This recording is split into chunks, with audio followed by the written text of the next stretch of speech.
APJ Abdul Kalam ছিলেন ভারতের অন্যতম প্রখ্যাত বিজ্ঞানী, শিক্ষাবিদ এবং দেশের প্রাক্তন রাষ্ট্রপতি। তাঁর অনুপ্রেরণামূলক বাণী এবং জীবন দর্শন সারা পৃথিবীর মানুষকে উদ্দীপিত করে। তাঁর কিছু বাণী আজকের ভিডিওতে উল্লেখ করছি।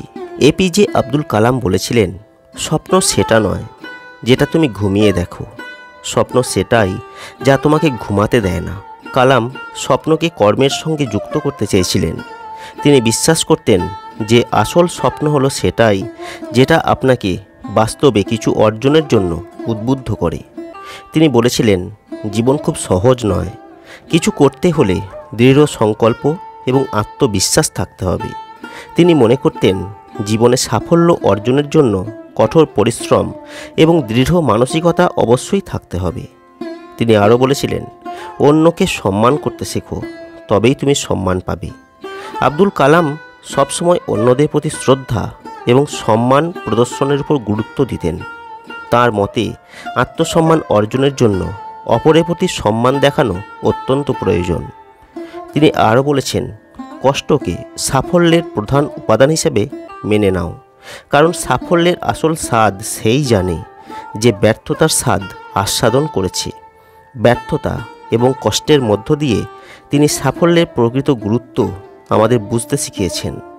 তিনি বলেছেন, নিজের কাজকে ভালোবাসো এবং তার প্রতি একনিষ্ঠ থাকো।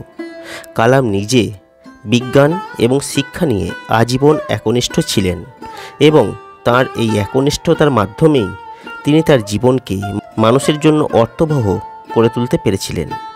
তিনি বলেছিলেন, যখন তোমার স্বপ্ন ভেঙে যায় বা লক্ষ্য ব্যর্থ হয়, তখন এক মুহূর্ত থেমে আবারও চেষ্টা করো।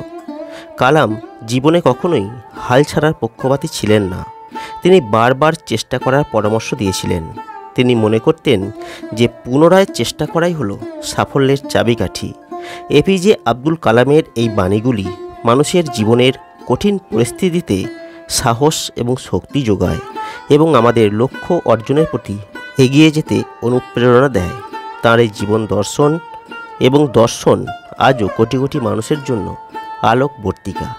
প্রিয় বন্ধুরা, প্রখ্যাত বিজ্ঞানী এপিজে আব্দুল কালামের এই বাণীগুলি কেমন লাগলো কমেন্ট করে জানাতে ভুলবেন না। যদি ভালো লাগে ভিডিওটিকে লাইক করবেন, শেয়ার করবেন আর অবশ্যই চ্যানেলটিকে সাবস্ক্রাইব করবেন।